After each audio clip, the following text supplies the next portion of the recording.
और नरों में उत्तम नरोत्तम जो रात दिन काम करते थे, ईमानदारी बरतते, आज भी करते हैं। भारत सरकार में सचिव हैं नगर विकास के। पूरे हिंदुस्तान की जितनी भी इनकी सिटीज हैं उनको सबको देखते हैं वो, और भी करते हैं। उनको मैं धन्यवाद ज्ञापित करना चाहता हूं, समस्त अहिल्याबाई होलकर को मानने वालों को। तो यहां से शाम के समय जा करके जो घर में हमारे दीपदान होगा वो तो होगा ही। शाम के समय आज सुबह विनोद पाल पांडुनगर से फोन आया, जो बहुत ही अच्छे समाज सेवी हैं, समाज के बारे में चिंतन करते हैं, परिपक्व हैं। क्योंकि 40 साल की उम्र के ऊपर जो कोई हो जाए वो बहुत मेच्योर होता है। और वैसे भी होता बाड़े पुत्र पिता के धर्मा, खेती उपजे अपने कर्मा। उनके पिताजी स्वर्गीय सोनेलाल पाल जी, मैंने एक दिन आप लोगों को सुनाया था।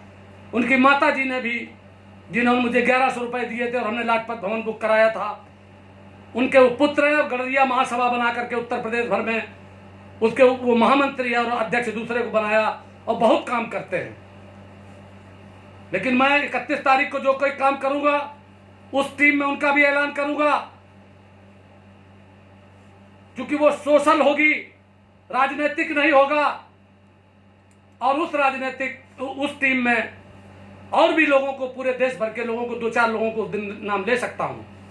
हो सकता है कि टीम का नाम ना लूं, लेकिन विनोद पाल मुझको समय समय पर, विनोद पाल हैं, अनिल पाल सीतापुर हैं, हरिओम बघेल धौलपुर हैं, जिन्होंने उस दिन पूरे 20 लोगों से पूरे देश भर में हमारी कॉन्फ्रेंस पे बात कराई।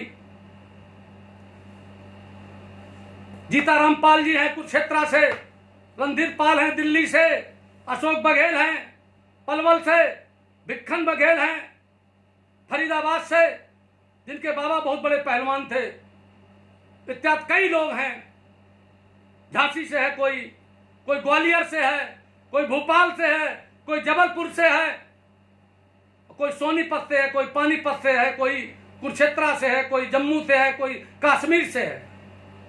तो दोस्तों मैं ये बता रहा था कि विनोद पाल जी ने कहा कि जो अहिल्याबाई होलकर नगर आपने बनवाया है, वहां पर आपने मूर्ति भी लगवाई है, वहां गेट भी बनवाया है, वहां एक लड़का है संतोष पाल बरगदिया पुरवा का, वो कुछ कार्यक्रम कराएगा। सोशल डिस्टेंसिंग को रखते हुए हम लोग वहां अगर दीपदान करें तो बहुत अच्छा रहेगा। मैंने कहा ठीक है, आपने सही मुझे याद दिला दिया, मैं जाऊंगा। और उस मूर्ति को भी, मेरी सत्यदेव पचौरी यहाँ के सांसद हैं, तब वो मंत्री थे, उन्हीं के क्षेत्र में आता था, अब वो सांसद हो गए हैं, उनसे मेरी बात हुई थी। उस मूर्ति को भी मैं कुछ, वो उसमें गड़बड़ हो गया है, उनको भी बदलवाना, उसके लिए पूरे तैयार है। सत्यदेव पचौरी ने कानपुर में एक हाल बनवाने के लिए पाल लोगों का, Chiranjeev Lal inter college degree college inter college में, जिसमें 20 बीघा जमीन लगी। दोस्तों अगर उस 20 बीघा में सिर्फ 5 बीघा जमीन बेच ली जाए, 10 बीघा बेच ली जाए, तो पूरे देश के गडरियों का उद्धार हो सकता है। किदवई नगर में जमीन है, बेचने की कोई जरूरत नहीं है, मुझे बताने की जरूरत है कि आप इतने दीनहीन नहीं हो। कानपुर के अंदर किदवई नगर सबसे ज्यादा ऐसा इलाका है जहां पर सबसे ज्यादा महंगी जमीन है। और दोस्तों वहां पर 20-22 बीघा जमीन होना किसी भी कॉलेज के पास बड़ी गंभीर बात है। लेकिन बहुत दिनों तक तो लड़ाते रहे। स्वर्गीय ठाकुर प्रसाद पाल जी थे, लड़ते रहे। चिरंजीव लाल जी थे, उन्होंने उसका, लोगों ने, यहां के जो लोग थे, उन्होंने कानपुर में विद्यालय बनाने का काम किया था, एक रेल बाजार में भी बनाया था। लेकिन बेईमान लोग लड़ने लगते हैं, आप जानते हो, सब कब्जा करने का प्रयास करते हैं। खैर आज कुछ ठीक हो गया है, लेकिन आज कुछ नेता लोग कब्जा कर रहे हैं उस पर, मैं देख रहा हूं, मैं समझ रहा हूं सबकी। लेकिन कोई कब्जा नहीं कर पाएगा, कोई यहां से सुई तक नहीं लेके गया है। सिकंदर तक खाली हाथ गया। विनोद पाल जी मुझको बताया करते हैं, बहुत चिंतित रहते हैं। मैं उनसे कहता हूं तुम चिंता मत करो, कानपुर ने अगर ये दिया है, कानपुर ने महासभा दी थी, अखिल भारतीय पाल क्षत्रिय महासभा, उसको एक सज्जन ले जाकर के बेईमानी के साथ, और उन्होंने भोपाल में उसको अपनी तिजोरी में रख दिया है, सेफ में रख दिया है। कानपुर फिर 31 तारीख को ऐलान करेगा, और पूरे देश के गडरियों को रास्ता दिखाने के लिए, और जो पड़े हुए मोती हैं, जिनके अंदर रेशमी तागा पड़ने की जरूरत है, उस काम को रानी अहिल्याबाई होलकर के जन्मदिन पर उसका ऐलान किया जाएगा। तैयार हो जाओ सब लोग। एक पूरे देश का डेटा बनाया जाएगा, जो एक कंप्यूटर में सिर्फ अंदर घुसा होगा। आप सब जानते हो, जैसे आधार कार्ड बने, सारी टीम लगी हुई है। जितना भी नौजवान देश में काम करना चाहता है, जितने लोग काम करना चाहते हैं, सतीश पाल अपने को पीछे रखेंगे। लेकिन मैं चाहता हूं कि दोस्तों, व्यक्तिगत स्वार्थ को लेकर के कुछ नहीं किया जा सकता है, ना उसमें तुम्हारा भला हो सकता है। जब आप पर स्वार्थ में लग जाओगे, जब आप पर हित में लग जाओगे, जब दूसरों के लिए काम करोगे, जब हिचकिचाओगे नहीं, सचाओगे नहीं, घबराओगे नहीं, भयाक्रांत नहीं होगे, तो दुनिया की सारी संतलत तुम्हारे चरणों पे गिरेगी आके। ये बात ध्यान रखना, तुम्हारे पैरों पे गिरेगी आके, तुम्हारे पास आ जाएगी। जैसे मैंने कहा दोस्तों कि लॉकडाउन में आपको क्या क्या फायदे हुए, किस चीज से आपको छुट्टी मिली, तमाम अंधविश्वास से आपको छुट्टी मिली। जितने पंडा पुजारी थे और जितने तीर्थ स्थल थे हैं, मैं सब में जाता हूं, आगे भी जाऊंगा, मैं सबको मानता भी हूं। लेकिन मैं बांके बिहारी जी में एक दिन माला दे रहा था उनको, पुजारी को, तो मेरी माला पुजारी जी ने, एक महिला खड़ी थी जिससे 100 का नोट दिया, उसको उसे दे दी। मैंने कहा कि ये माला इनको आपने क्यों दे दी, मुझे क्यों नहीं दी? तो बोले बिहारी जी का आदेश है। हमने बिहारी जी का आदेश है कि 100 रुपए का आदेश है। मैं सतीश पाल हूं, फला फला हूं, मंत्री रहा हूं, मैं तुम्हारी अभी यहाँ पर रिसीवर बैठा हुआ, जज इसका रिसीवर है, मैं तुम्हारी भी शिकायत करता हूं। वो भागा अंदर की तरफ, बिहारी जी के चरणों में उसने लगाए माला लाओ, बोले ये आपके लिए आदेश है। हमने, मुझे नहीं लेना। या दोस्तों, आपको भी बताना चाहता हूं, आप अंधविश्वास से हटो। बहुत लोग हाथों में वो बांधे रहते हैं, हम भी बांधे रहते थे। विनोद पाल ने एक दिन भाई आंखें खोली, खैर कोई बात नहीं, मैं उसमें कुछ बोलना नहीं चाहता। मैं आपसे कहता हूं, बंधनों से मुक्त हो जाओ, खूब मानो, कबीरदास जी की मानो, महात्मा बुद्ध की मानो, भगवान राम की मानो, अहिल्याबाई होलकर की मानो, पेरियार की मानो, ईसा मसीह की मानो, और मोहम्मद साहब की भी मानो। जो हुकूमत करता है, जो राजा होता है, वो मानता सबकी है, लेकिन करता नीत की है। वही काम आप सबको करना है। दोस्तों, 50 साल पहले चीन भूखों मरता था। मैंने आपको बताया कि आपके गांव में भी ऐसा होता होगा, लेकिन डरें कहीं नहीं, संकोच न करें। और मैंने कहा कि पूरे देश का जो नौजवान है, जो काम करने वाला है, वो आपस में प्रतिस्पर्धा ना करे। वैसे तो करे, खूब बड़े, जल्दी जल्दी एमएलए बनो, लेकिन जो नौजवान की मानसिकता होती है, मेरी भी थी। जब मैं प्रधान बना 24 साल की उम्र में, तो तुरंत ब्लॉक में लड़ गया, 85 में एमएलए होना चाहता था, और तमाम चीजें हैं। मैंने आपसे कहा कि आदमी की मानसिकता होती है कि पहले वो कोई पद प्राप्त करना चाहता है, कोई चीज प्राप्त करना चाहता है, पैसा प्राप्त करना चाहता है, चाहता है ये मेरा काम हो जाए, और इसके लिए वो तमाम तीर्थ यात्रा करता है, तमाम देवी देवताओं की पूजा करता है, तमाम प्रसाद चढ़ाता है, और इच्छाएं रावण की रखता है। एक दिन मैंने कहा था कि आराधना राम की और इच्छाएं रावण की।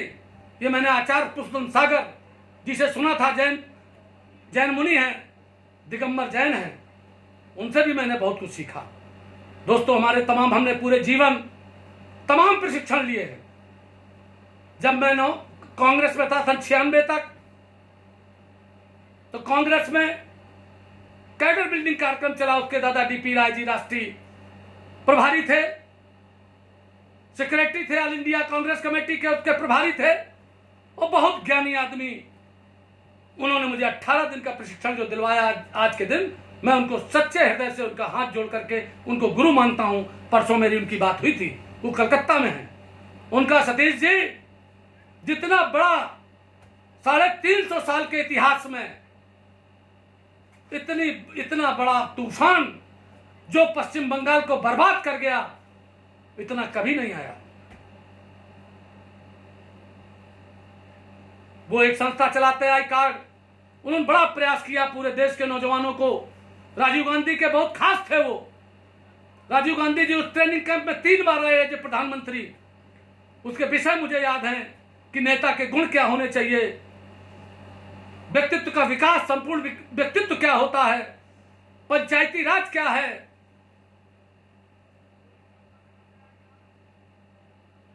कैसे क्या क्या करना चाहिए, तमाम विषय, सरकारी योजनाएं और तमाम चीजें थी। दोस्तों, मैंने सरकारी योजनाओं पर भी निकलवा लिया है। आज ये देखिए है कि कौन कौन सरकारी योजनाएं हैं, आपको परसों सारी चीजें डाल दी जाएंगी। ये सब पूरा निकलवा लिया है। और दोस्तों, मैंने आज भी ये निश्चित किया कि किन किन विषयों पर आपसे बीच में बात करते करते हो सकता है कि बात बढ़ जाती है, क्योंकि मैं तो चाहता हूं कि जो मैंने सीखा दादा डीपी राय साहब से और सबसे, जो मैंने जहां सीखा, और आदमी मरते अगर सीखना चाहता है तो मरते दम तक सीखता है, और सीखना नहीं चाहता है तो बेवकूफ बने रहो। आप सबके अंदर जितना ज्यादा क्षमता है वो आपको स्वयं को पता नहीं है। अरे ऐसी आपके अंदर क्षमता है कि आप सूरत से पश्चिम से पूरा बंगाल तक, पश्चिम बंगाल तक चले गए पैदल, लेकिन वही मेहनत आप दूसरों के लिए करते, अपने लिए नहीं करते हो। दोस्तों, बहुत सी राजनीतिक बातें भी मुझे आपसे करनी है। सरकारी योजनाओं को पहुंचाना है, तमाम उद्यम आपको लगवाना है, पशुपालन आपसे कराना है, खेती आपसे अच्छी करानी है। सबसे पहले तो 2 रोटी सुबह और शाम, जैसे मेरी आवश्यकता आज क्या है कि 2 रोटी सुबह और शाम, बस। ना तमाकू है, ना बीड़ी है, ना सिगरेट है, ना शराब है, ना कोई नशा है, कुछ नहीं। तो सबसे पहले आपको अपना जीवन में किसान जो गेहूं, जो प्राणदाता है, अन्नदाता, इसको मैं कई बार कह चुका हूं आपसे। आगे पंचायत का चुनाव आ रहा है, अक्टूबर के महीने में होना चाहिए, हो सकता है 2-4 महीने बढ़ जाए, क्योंकि 88 में जब पंचायती राज एक्ट आया, 73वां संविधान संशोधन, पहले तो जब कोई मन आवे तब लोग पंचायत का चुनाव करा लेते थे 10-10 साल, 20-20 साल में, टाउन एरिया का चुनाव ऐसे ही करते थे। लेकिन उसको कानूनी ढांचा बनाने में स्वर्गीय राजीव गांधी ने 73वां संविधान संशोधन किया, जिसमें संसद के अंदर 3/4 बहुमत होना जरूरी था। तो सन 85 में उत्तर प्रदेश में तो आपको पता ही होगा कि 80 में 80 सीटें कांग्रेस की आई थी। उसी तरीके से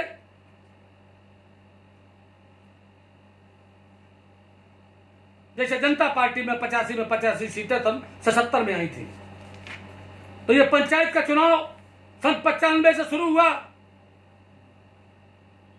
आरक्षण के आधार पर, जिसमें 21% शेड्यूल कास्ट, 27% बैकवर्ड क्लास और 2% अनुसूचित जनजाति, 50% में जनरल। लेकिन उस 50% में शेड्यूल कास्ट, बैकवर्ड क्लास दोनों लड़ सकते हैं।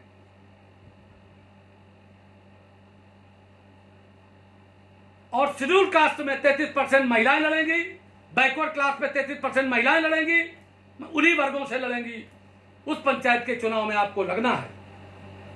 क्या करना है? सबसे पहला काम वोटर लिस्ट पता करनी है।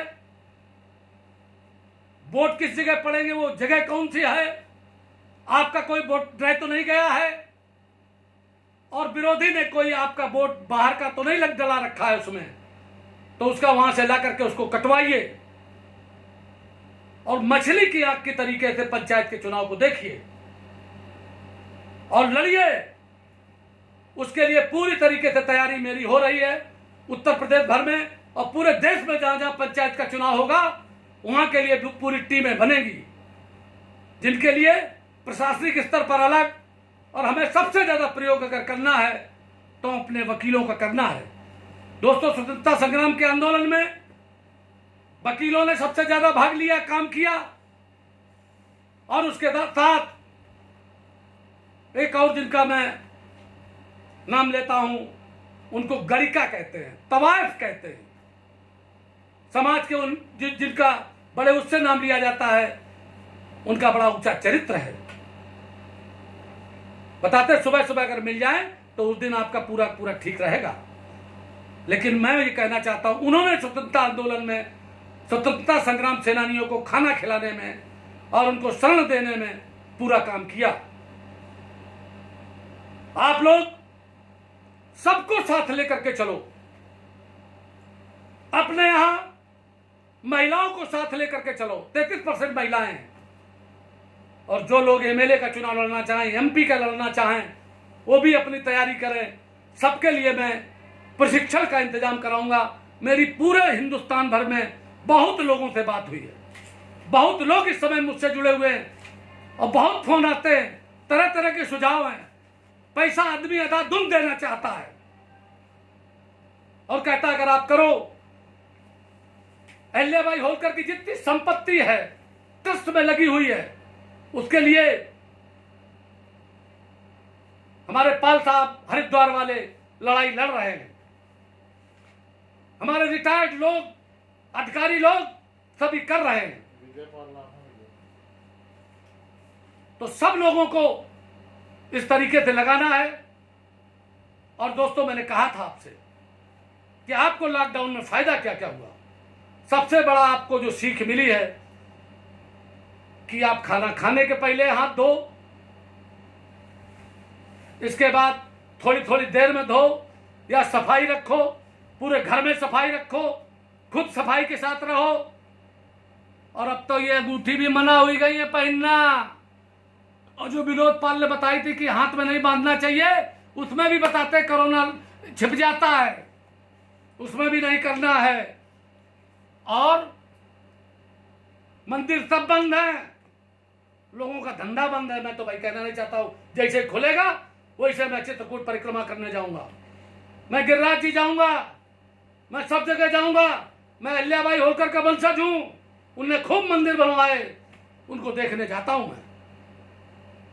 लेकिन दोस्तों, अगर तुम बगैर देखे सुने अगर सबको नमस्ते करने लगोगे, प्रणाम करने लगोगे, तो मेरी गाड़ी में भी लोग बैठते, जितने मंदिर होते हैं उनको सबको प्रणाम करते हैं, और साथ में सुलभ शौचालय जब मिल जाता है तो वो भी वैसे ही बना दिया गया है आजकल। 2-4 से 10 साल से मैं देखता हूं, तो उसको भी जब जैसे आदमी ने हाथ उठाओ तो हमने कहा सुलभ शौचालय प्रणाम कर रहे हो, तो वो शर्मा जाता है। ये जो मानसिक गुलामी है, ये पैर छूने का काम इसलिए किया गया दोस्तों, इससे टेस्ट किया जाता है आदमी को कि कितना बड़ा गुलाम है ये। श्रद्धा का विषय तो हो सकता है, अगर श्रद्धा आपकी हो तो आप छूना मैं कभी आपको नहीं कहूंगा, लेकिन स्वार्थ में मत छूना। और छुआने वाले लोगों से भी मैं कहना चाहता हूं कि वो जमाने चले गए दोस्तों, क्योंकि सबसे ज्यादा आदमी प्रधानमंत्री के पैर छूना चाहता है। अब प्रधानमंत्री जी की सिक्योरिटी लगी हुई, किसी पास भी जाने नहीं देते। हमारे शोभन सरकार थे महाराज जी, वहां बड़े भीड़ लगती थी, सब उनके पैर छूना चाहते थे, लेकिन वो छूने नहीं देते थे किसी।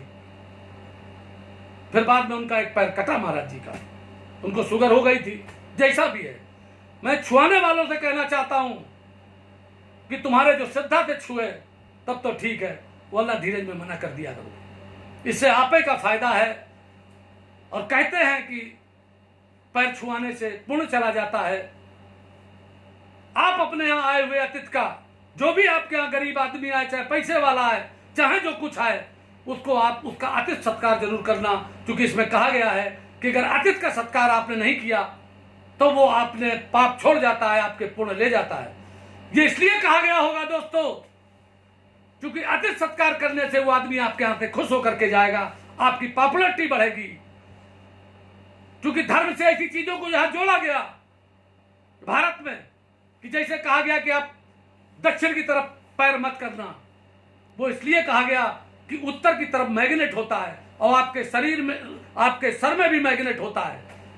तो जब आपके पैर दक्षिण की तरफ हो जाएंगे तो आपका सर अपने आप उत्तर की तरफ हो जाएगा, और रात भर जब आपके सर का मैग्नेट और उत्तर का जो मैग्नेट दोनों टकराएंगे, आपको नींद अच्छी नहीं आएगी। इसलिए आपको लक्ष्मी से जोड़ दिया गया, पैसे से जोड़ दिया गया।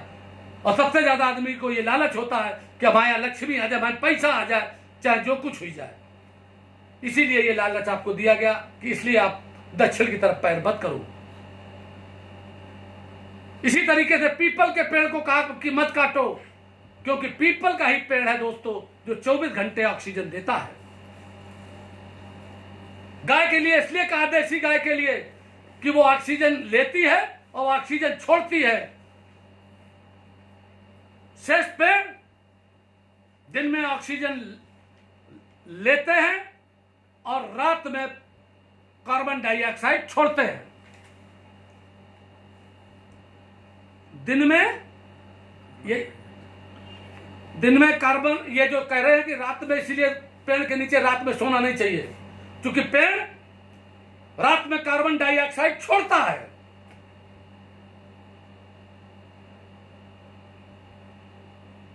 दोस्तों, ये जितने धार्मिक पाखंड हैं,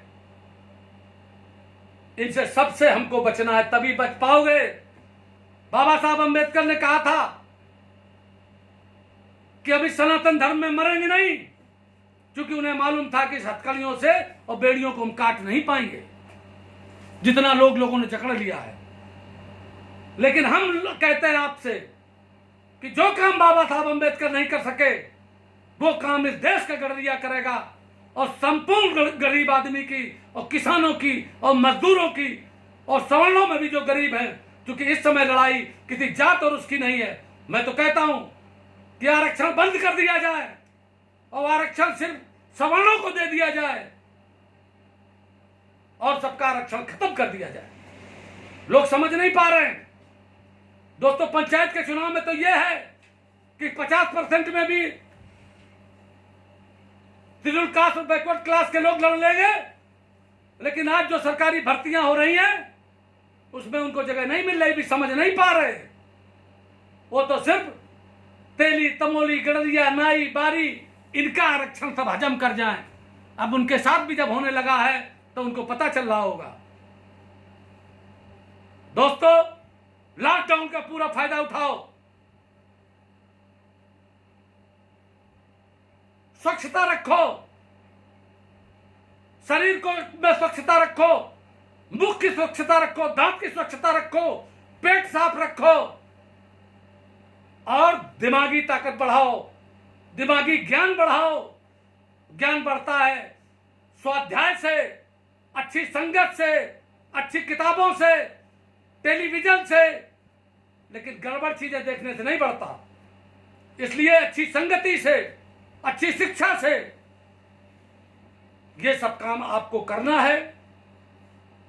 पंचायत का चुनाव, कोऑपरेटिव का चुनाव, धार्मिक सारी चीजों को जानना, अहिल्याबाई होलकर का 31 तारीख को करना, और हम सारी चीजें लेकर के आपके बीच में आएंगे।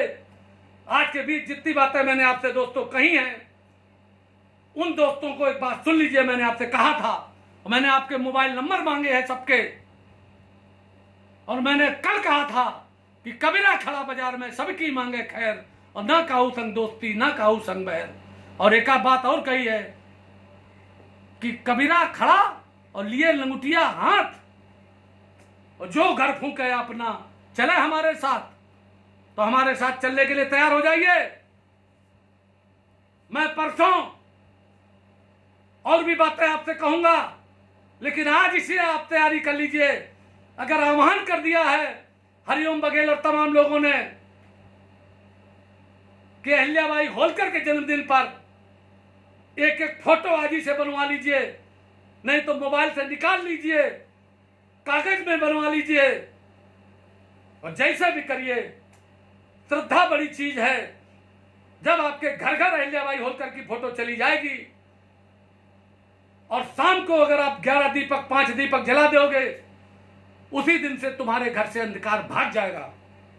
और साथ में सारे अंधविश्वास, नदी पार करने में अगर तैरना नहीं जानते हो तो आगे बांस रख करके चलो। उसी तरीके से कोई आदमी तुम्हें कोई चीज बता दे, जब तक उसको पूरी तरीके से ना जान लो तब तक उस पर कोई कदम मत रखो। और विनोद पाल तो मुझसे एक दिन कह रहे थे, हमने कहा भैया यू क्या कह रहे हो तुम? कह रहे थे ईवीएम में गया वोट और मंदिर में डाला गया पैसा, ये पता नहीं कहां चला गया। हमने कहा इतनी बेईमानी नहीं है अभी, लेकिन पैसा सोच समझ कर देना चाहिए, निगाह सब पर रखनी चाहिए, और सबको लगे तुम उन पर विश्वास करते हो, लेकिन धोखा किसी को मत दो, मगर होशियारी रखो। और लड़ाई लड़ने के लिए, आगे चलने के लिए लोगों को तैयार रहना चाहिए, क्योंकि क्रांति कुछ लोगों ने की है और फिर सब लोग वो हो जाते हैं। जैसे मैं कहता हूं कि एक कड़ी से वाबस्ता, जब एक कड़ी जुड़ जाती है, रस्में मोहब्बत से बढ़कर जंजीर बड़ी हो जाती है, तो ये जंजीर पश्चिम से लेकर पूरब तक और उत्तर के हिमालय से लेकर के दक्षिण के सारे समुद्र के किनारे तक जितना भी पूरे देश में लोग बसे हैं, चरवाहे समाज के लोग जितने भी लोग हैं और पूरे विश्व में हैं, उनको सबको बाद में किया जाएगा। लेकिन पहले हिंदुस्तान का, और पहले सारा का सारा। और आप लोग जब बिल्कुल लग जाएंगे, रात दिन 3 महीने मेहनत करेंगे, तभी पंचायत के चुनाव में सफलता पाएंगे। और मुझे पिछड़े की भी लड़ाई लड़नी है, उसके लिए भी मैं परसों एक ऐलान करूंगा, और उसके लिए जन जागरण यात्रा निकलेगी पूरे उत्तर प्रदेश में। और हम लोग आप सबसे भी कहते हैं कि बेशर्मी के कैप्सूल खा के चलो, कभी किसी को मत डरो। 10-5 लोग सिर्फ बहुजन समाज पार्टी की साइकिल में नीली झंडियां लगा के चलते थे, तब लोग कहते थे ये कह रहे हैं कि मायावती को मुख्यमंत्री बनाएंगे। जब काशीराम जी ने कहा उनके घर पर उनके पिताजी से कि राजनीति में आपकी बेटी को ले जाना चाहते हैं, तो कहने क्या होगा वहां इनका? तो बोले कि इसको मुख्यमंत्री बनाऊंगा। उनका तुम्हारी पार्टी कौन है? तो पार्टी अभी बनाऊंगा। उनको पार्टी का पता नहीं है, अब आप कह रहे मुख्यमंत्री बनाऊंगा। तब उन्होंने सबने हंसी मानी थी, और जब वो मुख्यमंत्री बनी, 4-4 बार मुख्यमंत्री बनी, तब काशीराम याद आते हैं। दोस्तों, और बातें मैं करूंगा, कल भी करूंगा, परसों भी करूंगा। लगता तो यह है कि आपको तत्काल अभी और करता रहूं, लेकिन एक शेर सुना करके फिर अपनी वाणी को विराम दूंगा कि उठो मेरे देश के गरीबों, काखे उमरा की दरो दीवार हिला दो। काखे उमरा माने जानते हो? काखे माने किसान।